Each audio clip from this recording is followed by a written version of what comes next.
She ran to the window with her heavily donned makeup and her intricately designed Kanchivaram sari.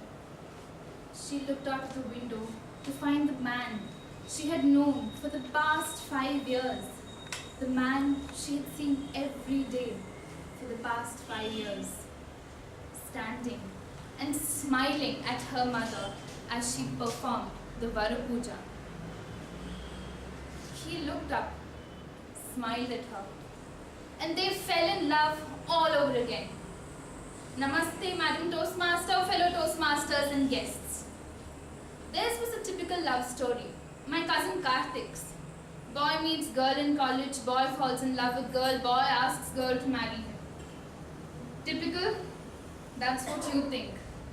That's where all the happy endings end and the great Indian celebration begins.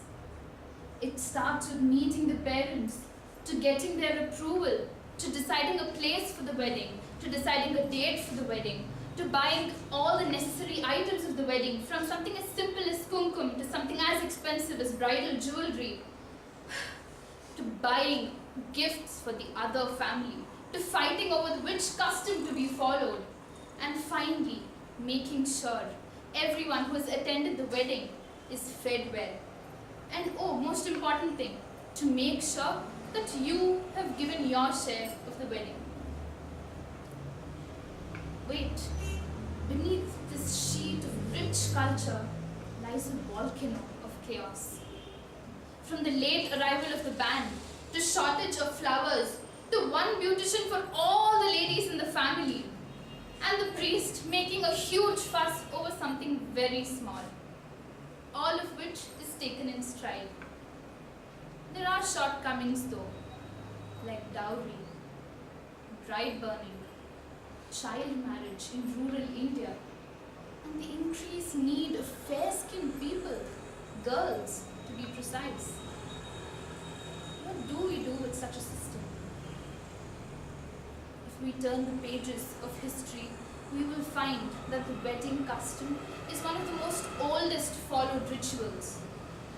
The Indian cultural history seems to say the same. From the Swayamvaras, where the princes were wooed by many a prince, to one of the earliest interreligious marriage of Jodha and Akbar, to seal a bond between two different communities, to our modern day weddings.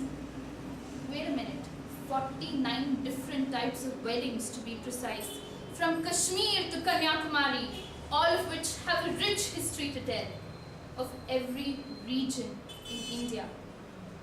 In fact, the costliest wedding is an Indian's. Vanita Lakshmi Mittal's $60 million wedding across half of Europe. Wait, what about Vikram Sanchatwal's $30 million across 3 continents? Oof, I don't think I'll ever see that much money in my entire lifetime. A wedding is one of the most important rituals known to mankind. An Indian wedding is bigger. It's not an event of few hours, but a matter of several eventful days. It's divided into 3 parts: the pre-wedding, the main wedding, and the post-wedding. There is the Mehendi ceremony and the garland ceremony, which is prevalent in almost every custom and religion. On the wedding day, on the main wedding day, a wedding altar or mandap is built at the wedding venue to make sure that the wedding is held safely. 1 minute, what is all this for? That one priceless moment a couple are declared man and wife? That one priceless moment when a father lets go of his beloved daughter while controlling his tears? Or that one priceless moment which marks a new beginning to 2 different families, their cultures and their customs? Andrew Mercois once aptly said, "A happy marriage is a long conversation which seems too short." But that cannot be said about Indian weddings.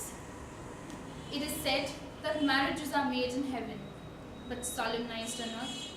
But definitely definitely should be celebrated in India. That leaves us with one question in mind. What is a marriage? Is there just one definition for it? How would you describe a marriage? Well, my favorite, don't walk behind me. I don't want to lead. Don't walk in front of me. I don't want to be led. Let's walk together, hand in hand, as equals, as friends, as soulmates. Madam Toastmaster.